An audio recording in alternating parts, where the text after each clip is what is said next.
Students, तो आज के इस वीडियो लेक्चर में हम एक न्यू सीरीज को स्टार्ट करने जा रहे हैं जिसका नाम है solid state. Solid state physics क्या होती है उसका आज ये बेसिक लेक्चर है जिसमें हम ये अंडरस्टैंड करेंगे कि what is the solid state. तो पहले हेडिंग लगाइए सॉलिड स्टेट। तो सॉलिड स्टेट को कैसे डिफाइन किया जाता है, पहले ये चीज़ समझिए। इससे ये आपको पता लगेगा कि हम सॉलिड स्टेट के अंदर क्या क्या समझने वाले हैं। तो पहले देखिए सॉलिड स्टेट क्या है, एक फिजिक्स की ब्रांच है। तो उसको ऐसे लिखा जाएगा द ब्रांच ऑफ फिजिक्स, या ऐसा लिख सकते हो it is the branch of physics, it is the branch of physics in which we study about किसके बारे में स्टडी करेंगे, study about physical property of solid, physical property of solid, physical property of solid. अब पहले ये पता होना चाहिए कि फिजिकल प्रॉपर्टी ऑफ सॉलिड क्या होती है। Physical property of solid like physical property of solid like, कुछ प्रॉपर्टीज के बारे में मैं आपसे डिस्कशन करता हूं, फिर आगे हम इसको कंटिन्यू ही रखेंगे। चलिए पहली प्रॉपर्टी जैसे मैं बात करूं आपसे कि हाउ सॉलिड में होता क्या है कि मॉलिक्यूल्स होते हैं, मॉलिक्यूल मतलब एटम होते हैं। तो यहां मैं लिखना हूं, क्या लिख रहा हूं मैं कि हाउ एटम और मॉलिक्यूल वाइब्रेट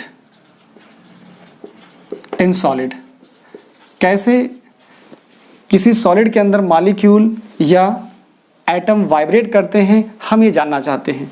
इसके लिए हमें सॉलिड स्टेट को स्टडी करना है, या हम इसलिए स्टडी करना चाह रहे हैं कि हम जानना चाह रहे हैं, क्यूरियोसिटी है कि हाउ एटम और molecule vibrate in a solid.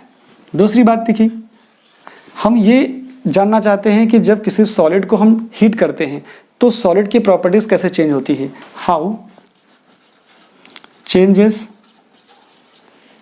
Property of solid on heating. जब हम हीट करते हैं तो सॉलिड की प्रॉपर्टी कैसे चेंज होती है, ये भी हमारी क्यूरियोसिटी है। थर्ड बात मैं करता हूं जिसमें बहुत सारा डिस्कशन करना है सॉलिड स्टेट में, और ये क्वेश्चन यहां से आता ही आता है, मैं इंपॉर्टेंट कर दे रहा हूं। देखिए क्या क्वेश्चन आता है कि how analyse the super conductivity property. क्या होती है super conductivity property of solid, property of solid. Super conductivity property of solid को कैसे स्टडी करते हैं सॉलिड के अंदर, इस चीज को समझना है। देखिए इस पे बहुत काम किया है लोगों ने, बहुत साइंटिस्टों ने इस पे अपना रिसर्च किया हुआ है। देखिए मैं सुपर कंडक्टिविटी के लिए थोड़ा सा आपको हेल्प करता हूं और समझाने की कोशिश करता हूं कि हम सॉलिड स्टेट फिजिक्स में सुपर कंडक्टिविटी में कितना काम करेंगे, इसलिए ये इंपॉर्टेंट पॉइंट बन जाता है सॉलिड स्टेट को समझने के लिए। देखिए पहले तो ये समझना है कि सुपर कंडक्टिविटी एक्चुअली क्या है। सुपर कंडक्टिविटी को समझना है तो सबसे पहले प्रोफेसर ओनिस की बात को समझना होगा। किसकी बात को, ओनिस को। हमारे पास प्रोफेसर थे, प्रोफेसर ओनिस। प्रोफेसर क्या थे, ओनिस थे, प्रोफेसर ओनिस। इन्होंने दिया था, प्रोफेसर ओनिस इन 1911 में। इन्होंने क्या बोला कि जैसे कंडक्टर होता है, क्या होता है, कंडक्टर होता है, तो कंडक्टर में अगर हम टेम्परेचर बढ़ाएं, क्या बढ़ाएं, कंडक्टर में टेम्परेचर बढ़ाते हैं तो रेजिस्टेंस क्या होता है, बढ़ता है। अगर मैं टेम्परेचर डिक्रीज करूं तो क्या होता है, डिक्रीज करता हूं तो टेम्परेचर क्या होता है, रेजिस्टेंस क्या होगा, डिक्रीज होगा। एक ऐसा temperature at a particular temperature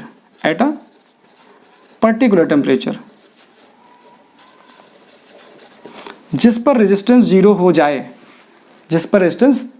जाए, मतलब ये कहना है कि जब किसी कंडक्टर का टेम्परेचर इतना कम किया जाए कि वो कंडक्टर अपना रेजिस्टेंस जीरो कर ले, ठीक है, या कंडक्टर अपना जो रेजिस्टेंस है या कंडक्टर का रेजिस्टेंस जीरो हो जाए, तो जिस टेम्परेचर पे होगा उसको हम लोग बोलते हैं क्या, क्रिटिकल टेम्परेचर। क्या बोलते हैं, पर्टिकुलर टेम्परेचर का नाम क्या होता है, पर्टिकुलर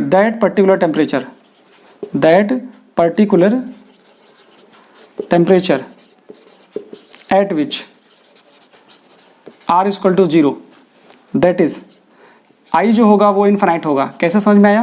क्योंकि हम ये जानते हैं कि R इज इक्वल टू क्या होता है, R इज इक्वल टू होता है actually I is equal to क्या आता है, V बाई R आता है। R की वैल्यू 0 है तो यहाँ से क्या मिल जाएगा, V बाई 0। इसका मतलब क्या आएगा, इन्फिनिटी। तो मैं ले सकता हूँ इन्फिनिटी।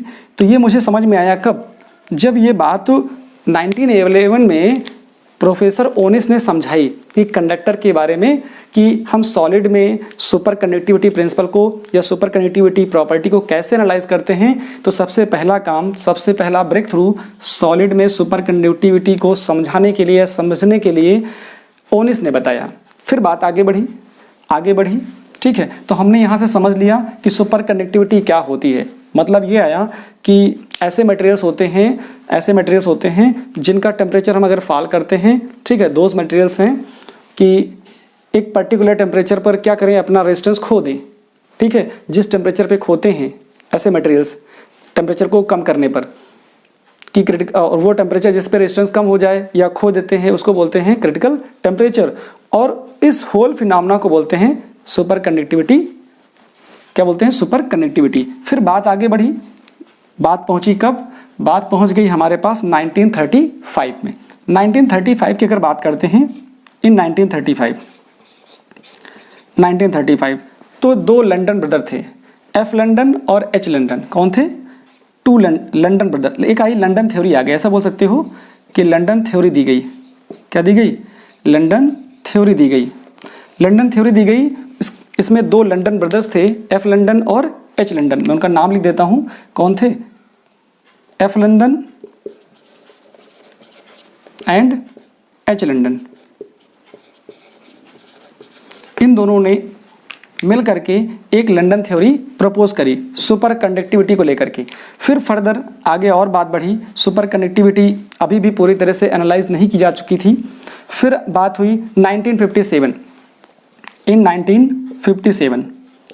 1957 में आपको एक BCS थ्योरी मिली। किसने दी, BCS थ्योरी। BCS को बार्डीन, कूपर और सिफर ने दी। और इसके लिए इनको क्या किया गया, इन 1972 में नोबेल प्राइज भी दिया गया। क्या दिया गया, नोबेल प्राइज भी मिल गया।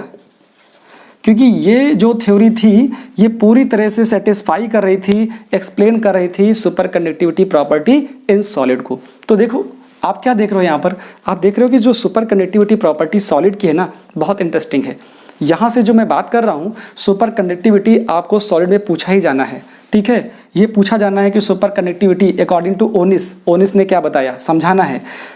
लंदन थ्योरी बहुत फेमस क्वेश्चन है सॉलिड स्टेट फिजिक्स का, ठीक है। BSc में आता है, MSc में आता है, आपको पढ़ना है। फिर आपको पढ़ना है कि 1957 में जो थ्योरी आई, BCS थ्योरी क्या होती है। BCS थ्योरी के नाम से ये क्वेश्चन बहुत पॉपुलर होता है। London theory, BCS theory, superconductivity principle को एक्सप्लेन करना होता है, तो वो हम सॉलिड स्टेट फिजिक्स के अंदर ही समझते हैं। अब हम समझते हैं कि सॉलिड क्या होता है। इससे पहले ये समझ लें कि टाइप्स ऑफ मैटर क्या होता है। तो इसका स्क्रीनशॉट लीजिए। चलिए आप समझते हैं टाइप्स ऑफ मैटर। मैटर क्या होता है, मैटर तो आपने पढ़ा है, सॉलिड, लिक्विड, गैस। और एक नई चीज पढ़नी है क्योंकि अब आप अपर लेवल पे आ गए हैं। हेडिंग क्या है, types of matter. Types of matter, यहाँ जो टाइप्स ऑफ मैटर है क्या पढ़ना है, सॉलिड पढ़ना है, लिक्विड पढ़ना है और गैस पढ़ना है। एक चीज और पढ़नी है, क्या, प्लाज्मा। अभी आप लोअर लेवल में यहाँ तक बात कर चुके होते हैं सॉलिड की, लिक्विड की और गैस की। अब आपको एक नया टर्म और ऐड करना है मैटर में, प्लाज्मा। लेकिन हमारा जो आज का डिस्कशन है, जो हम नई सीरीज स्टार्ट कर रहे हैं, उसमें स्टडी किसको करना है, उसमें स्टडी सिर्फ करना है सॉलिड को, क्योंकि हम पढ़ रहे हैं सिर्फ सॉलिड स्टेट। तो हमारी जो हेडिंग होगी, नेक्स्ट हेडिंग होगी, क्या होगी, सॉलिड। What is solid. तो सॉलिड के बारे में ये आपको कंफर्म होना चाहिए कि कोई भी चीज़, जैसे ये क्या है, मार्कर है, सॉलिड है, ठीक है। और मैं क्या दिखा दूं आपको, जैसे, ठीक है, ये आप देख रहे हैं एक स्टिक है, ये भी सॉलिड है। तो आप इसका देख रहे हैं ना, इसका शेप, साइज, ठीक है, सब फिक्स है ना, वॉल्यूम फिक्स होगा। तो हम डेफिनेशन बना सकते हैं, दो solid which have, what is solid, those material which have, those material, या ऐसा मैटर आपके पास, those material which have fixed, which have fixed, क्या फिक्स होगा, शेप फिक्स होगा, साइज फिक्स होगा एंड वैल्यूम फिक्स्ड होगा, which have fixed shape and size and volume and also volume fixed, volume also fixed, ऐसा लिख सकता हूं, shape and size and volume. अगर ये फिक्स होगा किसी मटेरियल का, ठीक है, क्या बोल रहा हूं मैं, those material which have fixed shape and size and volume, उसको क्या बोलोगे, उसको आप बोलते हो सॉलिड, कॉल्ड सॉलिड। तो ये हो गया सॉलिड। अब सॉलिड के अंदर आप क्या देखते हो, कैसे स्ट्रक्चर होता है, जरा देखिए। सॉलिड का कुछ ऐसा शेप होता है, सॉलिड ऐसे होते हैं, सब आइडेंटिकल हैं, एक जैसे हैं।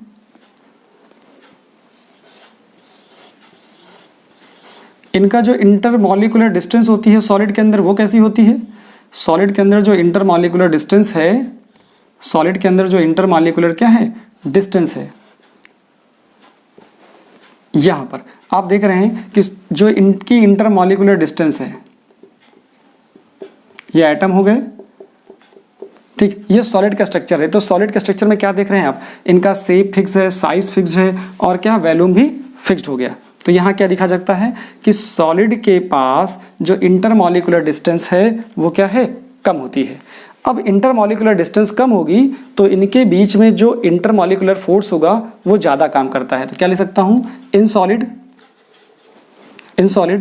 इंटरमॉलिक्यूलर डिस्टेंस बिटवीन, क्या हो जाएगा, ये जो आपके पास एटम्स हैं ये कैसे हैं, एटम्स है, क्योंकि सॉलिड क्या होता है, solid is made up of atoms. तो पहले ये लिख देता हूँ, solid are made up of atom or molecule, atom or molecule.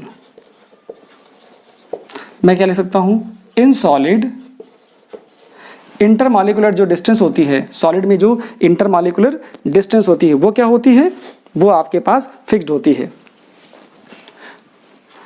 In solid intermolecular distance, intermolecular distance क्या होती है, distance is fixed, intermolecular distance is fixed. तो हमारे पास क्या पता चल गया, हमारे पास ये पता चल गया कि जो सॉलिड हैं वो उनके बीच में जो इंटरमॉलिक्यूलर डिस्टेंस होती है वो फिक्स होती है। एंड क्या ले सकता हूं मैं, एंड ये ले सकता हूं कि जो सॉलिड के अंदर जो फोर्स होता है, इनके अंदर जो इंटरमॉलिक्यूलर फोर्स होता है वो लार्ज होता है। इन solid intermolecular distance is fixed and large intermolecular force and having large intermolecular force। तो ये बात आपको समझ में आ गई। यहां से एक चीज मैं बता सकता हूं, क्या कि इंटरमॉलिक्यूलर डिस्टेंस क्या आएगी, इंटरमॉलिक्यूलर डिस्टेंस जितनी कम होगी उतना ही क्या होगा, इंटरमॉलिक्यूलर फोर्स ज्यादा होगा। इस बेसिस पर आप लिक्विड को डिफाइन कर सकते हो। लिक्विड क्या होते हैं, ऐसे मटेरियल्स होते हैं जिसमें इंटरमॉलिक्यूलर डिस्टेंस जो एटम्स के बीच की होती है वो क्या होती है, वो होती है ज़्यादा। वो ज़्यादा होगी तो इंटरमॉलिक्यूलर फोर्स कहाँ, लिक्विड में कम होता है, गैसेस में और कम हो जाएगा। तो हमसे अगर कोई पूछेगा, एक क्वेश्चन छोटा सा बन जाता है, इंटरमॉलिक्यूलर फोर्सेस सॉलिड और लिक्विड और गैसेस में सबसे कम किस में होता है, हम बोल दें कि गैस में होता है। सबसे ज़्यादा कहाँ होता है, सॉलिड में होता है। तो ये बात आपको पता चल गई। अब हम समझते हैं कि सॉलिड के टाइप्स क्या होते हैं। इसका भी स्क्रीनशॉट लीजिए, फिर हम लोग बात करते हैं टाइप्स ऑफ सॉलिड। तो सॉलिड कितने तरीके के होते हैं, सॉलिड हमारे पास होते हैं दो तरीके के। कौन कौन से, types of solid, types of solid. तो पहला हमारे पास जो टाइप्स आता है सॉलिड का वो इधर लिखता हूं मैं, दूसरा इधर लिखता हूं। देखिए टाइप्स ऑफ सॉलिड, पहला हमारे पास होता है क्रिस्टलाइन। क्या होता है? क्रिस्टलाइन। क्रिस्टलाइन सॉलिड होता है। दूसरा होता है non crystalline solid. Non crystalline, या इसी को हम लोग बोलते हैं एमार्फस। क्या बोलते हैं? एमार्फस।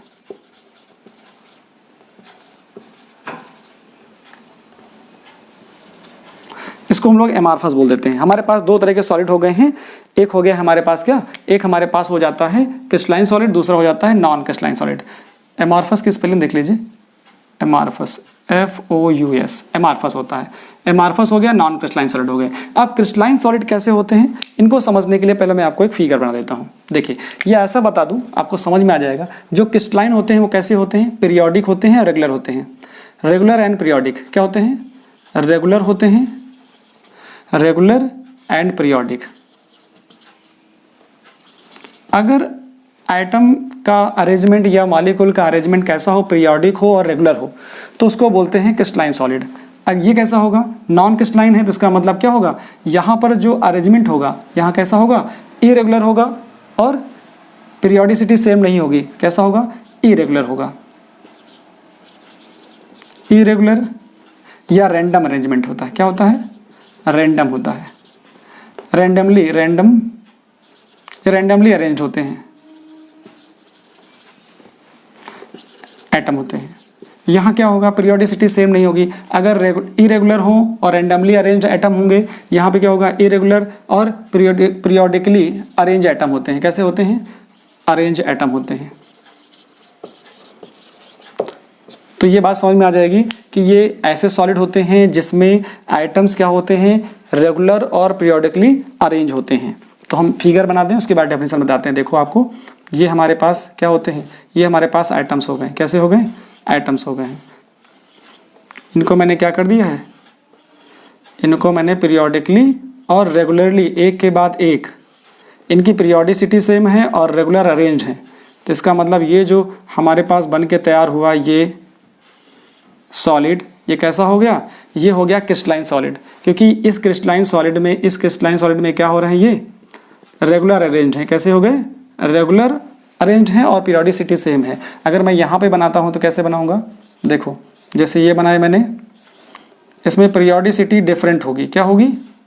इनकी पीरियोडिसिटी डिफरेंट होगी और रेगुलर अरेंज नहीं है ये।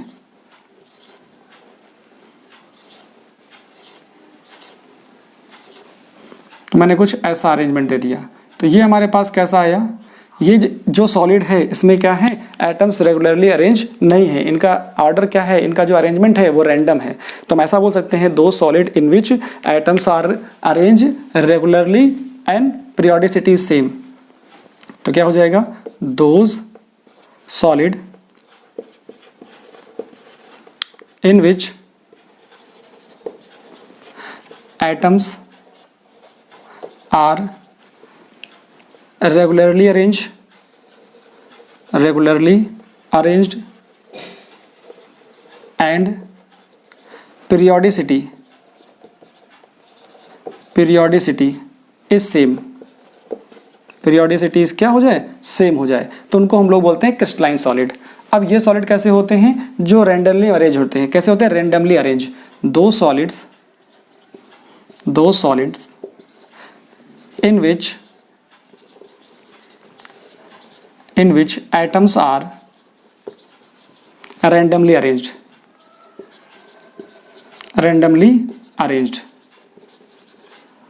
and periodicity is not same।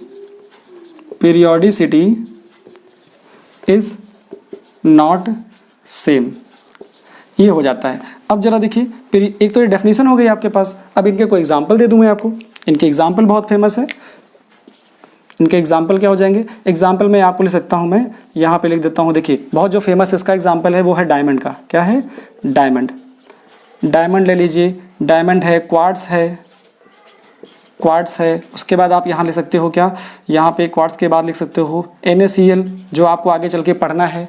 फिर यहाँ पे ले सकते NaCl के बाद आप ले सकते हो मेटल। मेटल में क्या देखते हैं? जो एटम्स होते हैं वो रेगुलरली अरेंज होते हैं। बहुत सारे एग्जाम्पल हो गए। यहाँ क्या लिख देंगे आप? यहाँ प्लास्टिक लिख दीजिए। यहाँ क्या आ जाएगा? प्लास्टिक हो गया। यूरिया हो गया, यूरिया हो जाता है, और पॉलीमर्स ले सकते हैं यहाँ पर, पॉलीमर्स, ठीक है, पॉलीमर्स ETC। बहुत सारे एग्जांपल्स होते हैं। ग्लास आप ले सकते हो, इसके अंदर ग्लास भी आता है, glass ETC।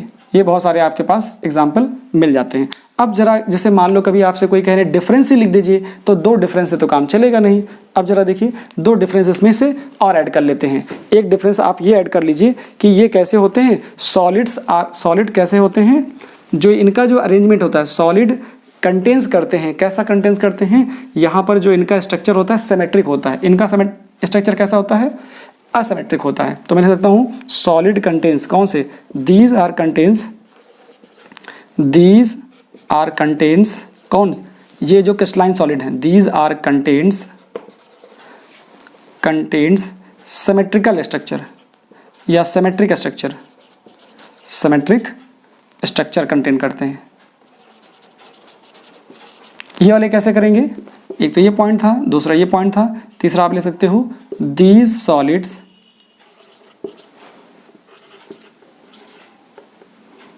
Solids are contain, कैसा स्ट्रक्चर होगा,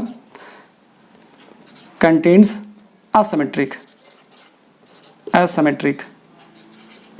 स्ट्रक्चर।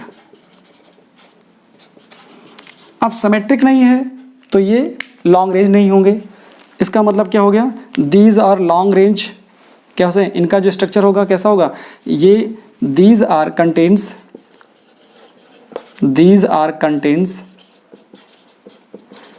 जो सिमेट्रिक होते हैं उनका जो स्ट्रक्चर रेंज होता है वो लॉन्ग होता है।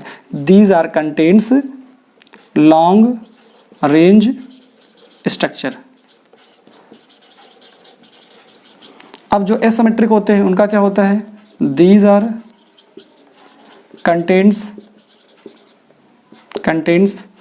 कैसा हो जाएगा, शॉर्ट रेंज स्ट्रक्चर हो जाएगा।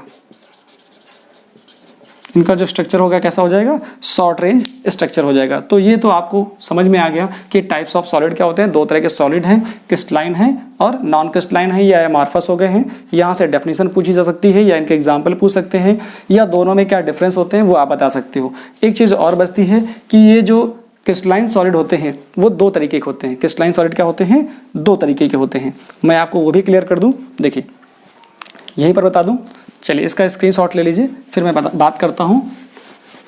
देखिए यहाँ पर बताता हूँ, ये 2 तरीके के होते हैं। कौन कौन से क्रिस्टलाइन सॉलिड होते हैं, 2 तरीके के। एक होता है आपके पास ये सिंगल, देखिए जो क्रिस्टलाइन सॉलिड हमारे पास है वो 2 तरीके का है।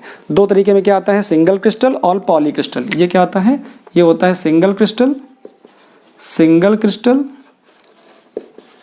और एक होता है पॉली क्रिस्टल। क्या होता है, पॉली क्रिस्टल।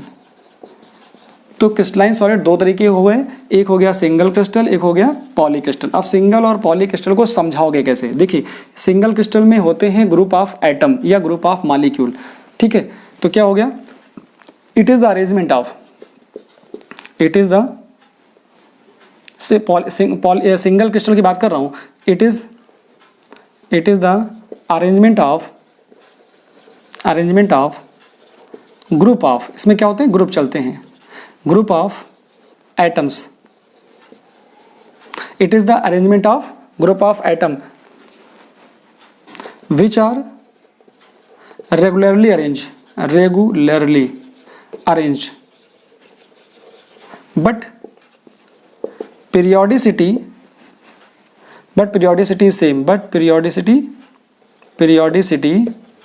is same, इनकी जो periodicity वो क्या है, सेम है, but periodicity is same, called single crystal. इनको बोलते हैं सिंगल क्रिस्टल।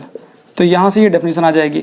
इस वाले में थोड़ा सा चेंज कर दीजिए, यहाँ क्या लिखा जाएगा, it is the arrangement of group of atom which are randomly arrange. तो यहाँ क्या लिखूंगा मैं, यहाँ लिख देता हूँ, देखिए यहाँ पे लिखा जाएगा ये, it is the arrangement of group of atom which are randomly arrange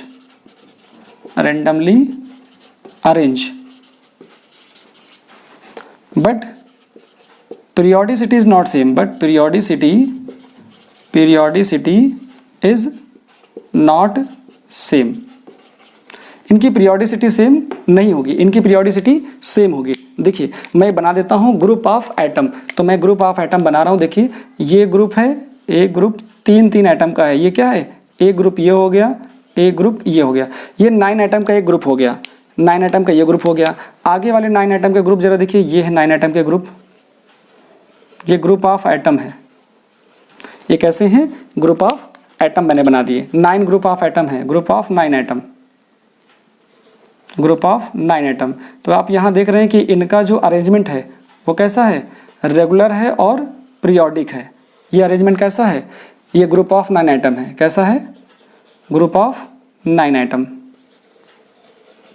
ऐसे ही मैं बनाता हूँ इसके लिए। इसका जरा देखिए, इसको अगर मैं बनाना चाहूँ तो कैसे बना सकता हूँ, देखिए यहाँ भी ग्रुप बनाऊंगा 9 एटम का, कैसे बनेगा जाके देखो। लेकिन उनका क्या होगा, उनका जो अरेंजमेंट होगा रैंडमली होगा। मैंने ऐसे बनाया,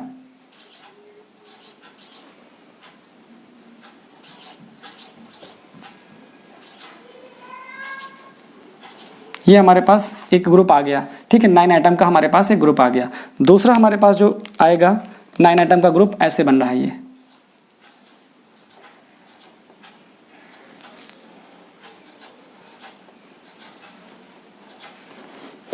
फिर मैंने 9 एटम का ग्रुप और बना दिया।